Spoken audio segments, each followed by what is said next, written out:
आज का टाइटल है सेवा की धरनी तैयार करने का साधन सर्च लाइट। सेवा की धरनी तैयार करने का साधन है सर्च लाइट। ओम शांति। हर एक के मस्तक पर 3 रेखाएं कौन सी देख रहे हैं? आपको अपनी रेखाएं दिखाई देती हैं? जैसे बाप की यादगार चित्र में सदैव 3 रेखाएं जरूर दिखाते हैं, ऐसे ही हर एक शालिग्राम के मस्तक पर 3 रेखाएं कौन सी दिखाई देती हैं? मस्तक को कब दर्पण में देखा है? कौन से दर्पण में देखा है? हर एक के मस्तक पर एक रेखा व निशानी विजय की निशानी है। विजय की निशानी होती है त्रिशूल। बाबा ने कहा सभी के मस्तक पर कौन सा दर्पण देखा बाबा ने? विजय का। और विजय की निशानी बताई है बाबा ने त्रिशूल। त्रिशूल मन वाणी कर्म तीनों में सफलता की निशानी है, विजय की निशानी है। शक्तियों के चित्रों में भी त्रिशूल दिखाते हैं। हर एक के मस्तक में यह विजय की निशानी है बच्चे, त्रिशूल। त्रिशूल दिखाते हैं। त्रिशूल के ऊपर दूसरी रेखा व निशानी है बिंदी। पहला बाबा ने बताया निशानी कौन सी है? त्रिशूल। और दूसरी बाबा ने बताई है बिंदी। तीसरी निशानी है, बाबा ने कहा तीसरी रेखा फिर है त्रिशूल के नीचे जो लंबी लाइन होती है, वह निशानी है लाइन क्लियर और केयरफुल की। बाबा ने कहा तीसरी निशानी बाबा ने बताई है केयरफुल की। केयरफुल भी और क्लियर भी। बाबा ने कहा केयरफुल भी रहना है और क्लियर भी रहना है। मार्ग के बीच में कोई भी रुकावट ना आए बच्चे। जो तीसरी निशानी है सीधा मार्ग पर एक रस हो चलने वाले। तीनों ही रेखाएं व निशानियां हर एक के मस्तक पर देख रहा है बाबा। रेखाएं सभी की होती, लेकिन कोई की स्पष्ट होती हैं तो कोई की स्पष्ट नहीं होती हैं। तो अपने अपनी लकीर देखी। बाबा ने कहा आपने अपनी लकीर देखी, त्रिशूल है, लाइन क्लियर भी है और आत्मिक स्थिति की बिंदी भी है। बाबा ने कहा लाइन क्लियर भी है और आत्मिक स्थिति की बिंदी भी है। भक्त लोग भी मस्तक में तिलक की निशानी लगाते हैं। आप लोगों को मस्तक में लगाने की आवश्यकता नहीं है। क्यों नहीं है आवश्यकता? क्योंकि बाबा ने हम बच्चों को क्या दिया? पहले मस्तक पर तिलक दिया है। आप लोगों को मस्तक में लगाने की आवश्यकता ही नहीं है। सदैव अपने मस्तक की इन रेखाओं से अपनी स्थिति को परख सकते हो बच्चे। तीनों ही रेखाएं तेज होनी चाहिए, तब तक ही साक्षात्कार मूर्त बन सकोगे, अपने कर्तव्य को सफल कर सकते हो। अब आप सर्विस पर बच्चे जा रहे हो। अभी से ही उन आत्माओं के ऊपर अपनी सर्च लाइट डालना शुरू करना है। शुरू की है या कर रहे हो? बाबा ने कहा बच्चे आप सेवा पर जब निकलते हो तो उन पर क्या करना है? अपनी और आत्माओं के ऊपर अपनी सर्च लाइट डालना शुरू करना है। तो बाबा पूछ रहा है शुरू की है या फिर शुरू करने वाले हो? तो इसलिए बाबा कहते हैं बच्चे वहाँ जाकर शुरू करेंगे, ऐसा तो नहीं है। सर्च लाइट की रोशनी दूर से जाती है, तो यहाँ से ही सर्च लाइट डालनी है बच्चे। आत्माओं को चुन सकते हो, यहाँ से ही कार्य शुरू करने से वहाँ जाते हो। प्रत्यक्ष सबूत दिखाई देगा ना। सर्च लाइट बनकर ही नीचे फिरते रहते हो। बाबा ने कहा सर्च लाइट बनकर के ही चलते फिरते हो। बाबा पूछ रहा है कि बच्चे जब आप चलते फिरते हो ना तो आपसे लाइट के साक्षात्कार होने चाहिए। जब बैठते हो तब भी सर्च लाइट देते हो।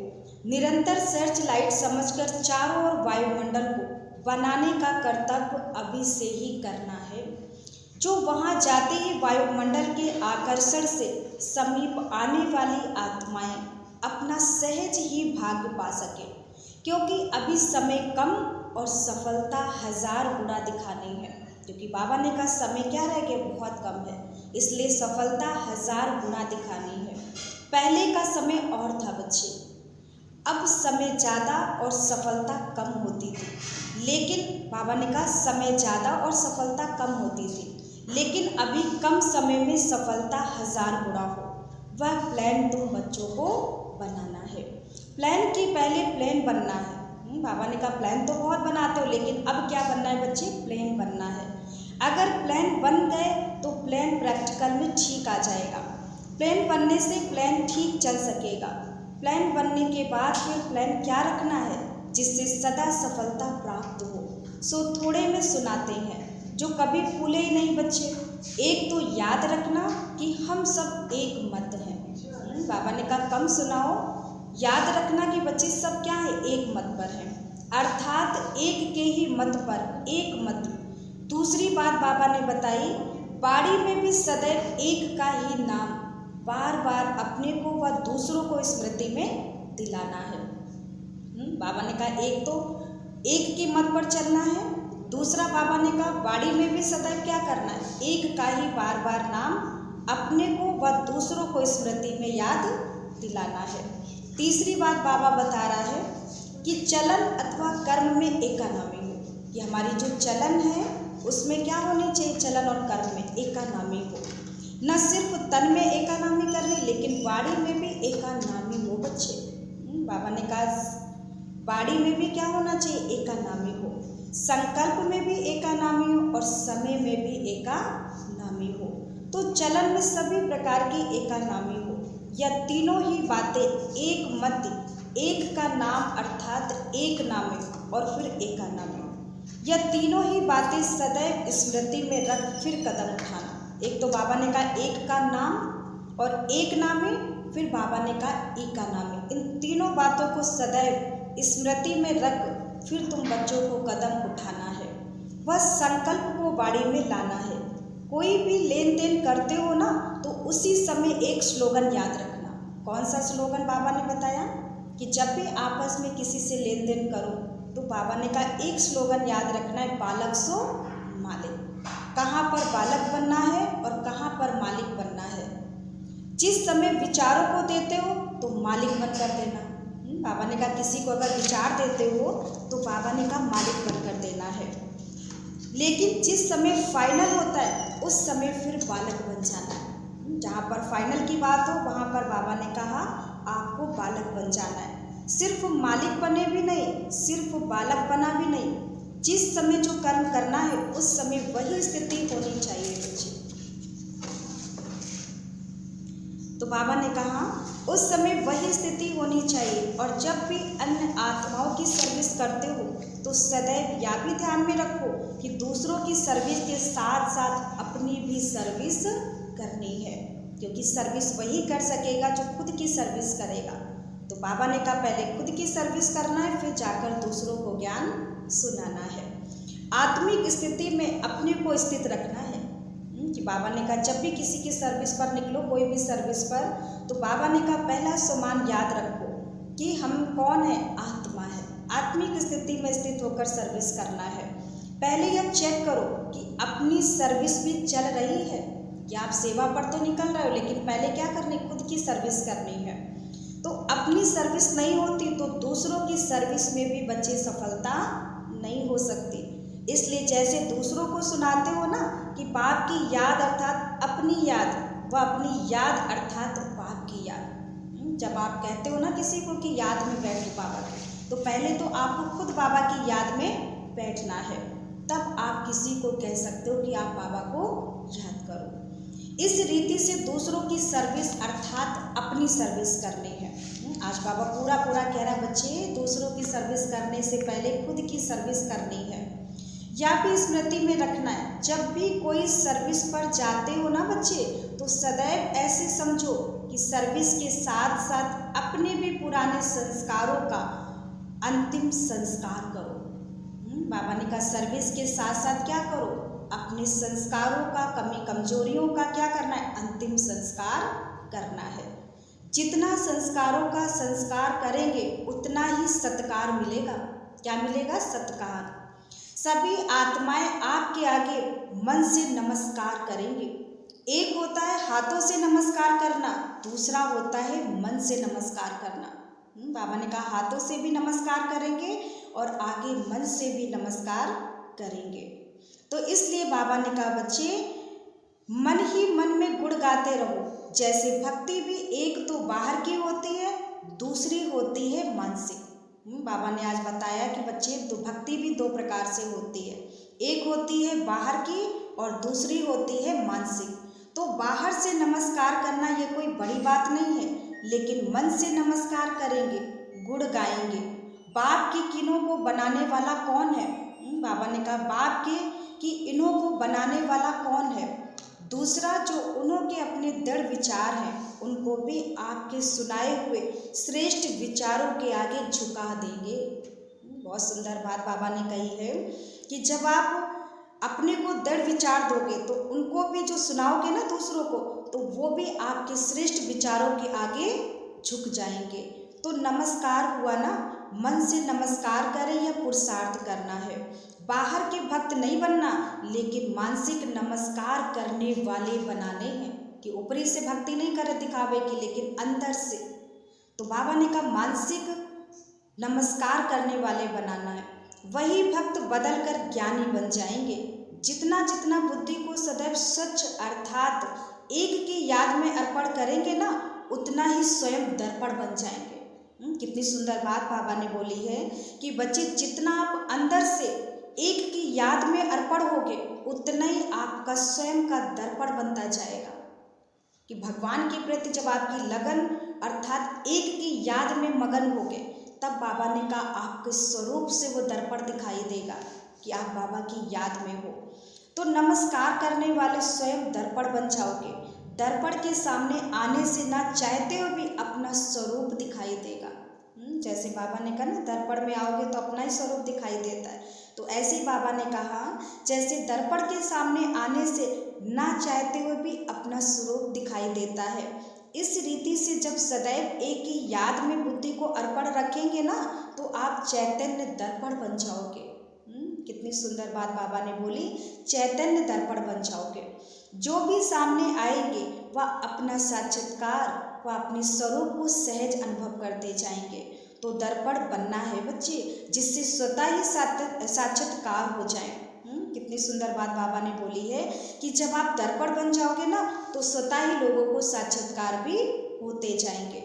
यह अच्छा है ना, दूर से ही मालूम पड़ता है, ना कि कोई सर्च लाइट है। भले कहाँ भी कितने भी बड़े संगठन में हो, लेकिन संगठन के बीच में भी दूर से ही मालूम पड़े कि यह सर्च लाइट है, अर्थात मार्ग दिखाते रहें। आप लोग नॉलेज और याद की सर्च लाइट द्वारा मार्ग दिखलाने वाले सर्च लाइट हो। जब दृढ़ संकल्प करके जाते हो ना, तो संकल्प से स्वरूप भी बन जाओगे। संकल्प है ही कि हम विजयी रत्न हैं। बाबा ने कहा एक संकल्प रखो कि हम ही विजयी रत्न हैं, तो स्वरूप भी विजयी का ही बन जाता है। बाणी और कर्म ऐसे ही चलते हैं। संकल्प के आधार से विजय कर्म में भरी हुई है। विजय का तिलक सर्विसेबल आत्माओं को लगा हुआ है। बाबा ने कहा जो सर्विसेबल बच्चे हैं ना, उनको बाबा ने पहले ही विजय का तिलक लगा दिया है। सर्विस अर्थात विजय का तिलक लगा है। यह सर्विसेबल ग्रुप जा रहा है ना, जिसका एक सेकेंड व एक संकल्प भी सर्विस के सिवाय ना हो, तो वह है सर्विसेबल। ऐसा यह ग्रुप बना है। जब खास सर्विस पर जाते हो बच्चे, तो अपने ऊपर भी खास ध्यान देना। बाबा ने कहा सर्विस पर जब जाते हो ना, तो पहले खुद पर क्या करना है, ध्यान देना है। यह साधारण सर्विस नहीं है बच्चे, लेकिन विशेष सर्विस है, क्योंकि आप भगवान की, बाबा ने कहा आप किसकी सर्विस पर जा रहे हो, तो ये भी ध्यान रखना। इसलिए साधारण सर्विस पर नहीं जा रहे हो, विशेष सर्विस पर जा रहे हो। साधारण सर्विस करते हो तो भी साधारण स्मृति रहती है। जब कोई भी विशेष कार्य करना होता है ना, तो विशेष याद रहती है। तो साधारण स्मृति में नहीं, लेकिन पावरफुल स्मृति में रहना है। बाबा ने कहा जब भी किसी को ज्ञान सुनाओ, तो पहले अपनी स्थिति को क्या करो, पावरफुल बनाओ। इसलिए बाबा बोलता है किसी को भी योग्य होकर आप ज्ञान सुनाते हो, तो भले ही 2 पॉइंट सुनाते हो, लेकिन उसको सीधे जाकर क्या लगना चाहिए, तीर लगना चाहिए। तो इसलिए बाबा ने कहा पावरफुल स्मृति में रहना है। सदैव पावरफुल स्मृति में रहने से वायुमंडल भी पावरफुल हो जाएगा। पावरफुल वायुमंडल होने के कारण कोई भी आत्मा इस वायुमंडल से निकल नहीं पाएगी। जो एक बार इस वातावरण में आ गई, वो आत्मा इस वायुमंडल से निकल नहीं पाएगी। तभी सर्विस की सफलता होगी। सदैव एक दो के विचारों को सत्कार देकर स्वीकार करना। जैसे बाबा ने कहा आपस में अगर कोई भी आपको क्या देता है, विचार देता है, तो एक दो के विचारों को सत्कार देकर उनको स्वीकार भी करना है। तो फिर मानसिक नमस्कार सहज करेंगे। सदैव हाँ जी का पाठ पक्का करो। बाबा ने कहा हाँ जी का पाठ क्या करना है, पक्का करना है। जितना हाँ जी करेंगे उतना ही सभी जय जयकार करेंगे। कितनी सुंदर बात बाबा ने बोली है कि जब हाँ जी करोगे तो बाबा ने कहा तभी जाकर सभी आपकी जय जयकार करेंगे। आप अपने शक्ति स्वरूप की व पांडव स्वरूप की प्रत्यक्षता करने के लिए जा रहे हो। अश्व चक्र लगाकर आत्माओं को यज्ञ में स्वाहा कराने के लिए जा रहे हो। स्वयं तो 100 हो चुके हो। एकदम प्लान बनना है। साथ में बोझ नहीं ले जाना बच्चे। पांडव 5 है लेकिन मत 1 है। कहते हैं ना हम सभी एक हैं। एक एग्जाम्पल कायम रखने के लिए फर्स्ट ग्रुप है। स्मृति स्वरूप के एक दो को हर समय स्मृति दिलाने से एक मत हो जाएगी। 5 पांडवों की एक मत की विशेषता भी है और हर एक की अपनी अपनी विशेषता भी है। हर एक अपनी विशेषता कौन सी है? जैसे 4 मार्केटियर्स, बाबा ने कहा जैसे इसका बताया है बाबा ने यथार्थ कि 4 बंदूकधारी फौजी का ज्ञान सुनाते हैं। एक दो से मिलजुल कर हर कार्य को सफल करना है। बाबा ने कहा जैसे क्या करते हो, जब आप एक दूसरे से मिलजुल कर कार्य करते हो तो उस कार्य में फोर्स भर जाता है। तो इसलिए बाबा ने कहा बच्चे तो एक दो से मिलजुल कर हर कार्य को सफल करना है। हर एक अपने ऊपर विशेष एक ड्यूटी ले ले। आज बाबा ने बहुत सुंदर बात बोली है कि बच्चे हर एक अपने ऊपर विशेष एक ड्यूटी ले। हर एक अपने विशेष कार्य की जिम्मेवारी सुनाओ। बाबा ने कहा लो जिम्मेवारी, फिर बाबा को जिम्मेवारी सुनाओ कि बाबा आज मैंने ये जिम्मेवारी ली थी, उसको पूरा करके दिखाया है। संगठन में होते हुए भी अपनी विशेषता का सहयोग देने से सहज हो जाता है। तो बाबा ने कहा अपनी विशेषता को क्या करना है, लगाना है। एक एक पांडव क्या विशेषता दिखाएगा? आज बाबा ने पांडवों के लिए बोला है कि हर एक एक पांडव क्या विशेषता दिखाएगा। आत्मा के नाते तो सभी पांडव हो और शक्तियाँ भी हो, क्योंकि आत्मा रूप में सभी क्या है, भाई भाई हैं। तो बाबा ने कहा पांडव भी हो और शक्तियाँ भी हो। अपनी विशेषता का मालूम है, अपना उमंग उत्साह और एक रस अवस्था सदैव रहे। कितना भी कोई किन बातों द्वारा आप लोगों को हराने की कोशिश करे, लेकिन जब प्रैक्टिकल अनुभूति करोगे, बाबा ने कहा भले ही कोई आपको कितनी भी हराने की कोशिश करे, लेकिन जब आप प्रैक्टिकल अनुभवी मूर्त हो करके उनको आत्मिक दृष्टि और पावरफुल स्थिति से स्थित होकर दो, शब्द भी पावरफुल बोलेंगे तो वह अपने को कागज का शेर समझेंगे। कितनी सुंदर बात बाबा ने बोली है, फिर से रिपीट करते हैं कि बाबा ने कहा जब आत्मिक दृष्टि और पावरफुल स्थिति में स्थित होकर 2 शब्द भी पावरफुल बोलेंगे तो वह अपने को कागज का शेर समझेंगे। जैसे देवियों का दिखाते हैं ना, सामने असुर विकराल रूप में सामना करने जाते हैं। तो बाबा ने कहा था बच्चे तो वो अपने को कागज का शेर समझेंगे। जैसे देवियों का दिखाते हैं ना, सामने असुर विकराल रूप से सामना करने आते हैं, लेकिन उन्हों के आगे जैसे बिल्कुल पशु अर्थात बेसमझ बन जाते हैं। कितना भी बड़ा समझदार हो, लेकिन आपके अनुभवी मूर्त और आत्मिक दृष्टि के सामने बिल्कुल अपने को बेसमझ समझेंगे। भले ही आपके सामने कितना भी रूप धारण करने की कोशिश करें, शक्तियों के पांव के नीचे सदैव भैंस को दिखाते हैं। क्यों दिखाते हैं? कितना भी कोई अपने को सेंसफुल नॉलेजफुल समझे, लेकिन भैंस बिल्कुल बेसमझ होती है। बाबा ने कहा शक्तियों के पैर के आगे क्या दिखाते? भैंस दिखाते। क्यों दिखाते हैं? क्योंकि कितना भी कोई अपने को सेंसफुल या नॉलेजफुल समझे, लेकिन भैंस बिल्कुल बेसमझ होती है। बनकर एक रूप आए और बन जाएगा दूसरा रूप। शक्तियों का यादगार दिखाते हैं ना, असुर सामना करने विकराल रूप धारण कर आते हैं, लेकिन जब शक्तियों का तीर लगता है ना तो फिर दूसरा रूप हो जाता है उनका। बाबा ने कहा जैसे आते तो बहुत ही रूप धारण करके, लेकिन जैसे शक्तियों का तीर लगता है तो फिर दूसरा रूप हो जाता है। इसलिए सदैव यह याद रखना कि ऑलमाइटी अथॉरिटी के द्वारा निमित्त बने हुए हो। ऑलमाइटी गवर्नमेंट के मैसेंजर हो। कोई से भी डिस्कस में अपना माइंड डिस्टर्ब नहीं करना बच्चे, क्योंकि कभी कभार क्या होता है, जब सेवा क्षेत्र पर निकलते हैं तो बहुत सारे लोग ज्ञान में डिबेट करने लगते हैं। तो बाबा ने कहा बहुत बच्चे अपना माइंड ही डिस्टर्ब कर लेते। तो बाबा ने कहा बच्चे डिबेट करके किसी से माइंड अपना डिस्टर्ब नहीं करना, नहीं तो वे लोग साइंस की शक्ति से संकल्पों को भी रीड करते हैं। इसलिए कभी भी कोई बात का आवाज भी आए तो भी अपने को डिस्टर्ब नहीं करना। अपने चेहरे पर व मन की स्थिति के अंदर ना लाना। मंत्र याद रखना कि कुछ भी हो जाए लेकिन हमारे अंदर वो बातें ना आए, उसके लिए मंत्र याद रखना। जैसे कोई बाड़ी से व और तरीके के वश नहीं होते तो मंत्र जंतर करते हैं। बाबा ने कहा जिससे वो बाड़ी व और तरीके से उनके वश में नहीं होते तो मंत्र जंतर करते हैं। तो जब देखो ऐसी कोई बात सामने आए तो अपने आत्मिक दृष्टि का नेत्र, बाबा ने कहा आत्मिक दृष्टि का नेत्र और मन मनाभव का मंत्र प्रयोग करना। बाबा ने कहा जब भी कोई ऐसी परिस्थिति आए तो उस वक्त बाबा ने आपको 2 मंत्र दिए हैं, एक है आत्मिक दृष्टि का नेत्र और दूसरा है मन मनाभव का मंत्र प्रयोग करना। तो शेर से भैंस बन जाएगी। जो शेर का रूप धारण करके आती है तो क्या बन जाएगी, भैंस बन जाएगी, भैंस।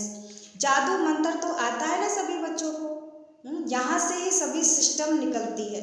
मंत्र चलाना रिद्धि सिद्धि भी यहीं से ही निकली है। अपनी आत्मिक दृष्टि से अपने संकल्पों को भी सिद्ध कर सकते हो, वह है रिद्धि सिद्धि और यह विधि से है सिद्धि। शब्दों का अंतर है बच्चे, रिद्धि सिद्धि है ना अल्पकाल की, लेकिन याद की विधि से संकल्पों और कर्मों की सिद्धि है अविनाशी। वह रिद्धि सिद्धि यूज करते हैं और आप याद की विधि से संकल्प और कर्मों की सिद्धि प्राप्त करते हो। बाबा ने कहा दुनिया में लोग क्या करते हैं, रिद्धि सिद्धि प्राप्त करते हैं, उसे यूज करते हैं, लेकिन आप बच्चे याद की विधि से संकल्पों और कर्मों की सिद्धि प्राप्त करते हो। अच्छा, ओम शांति।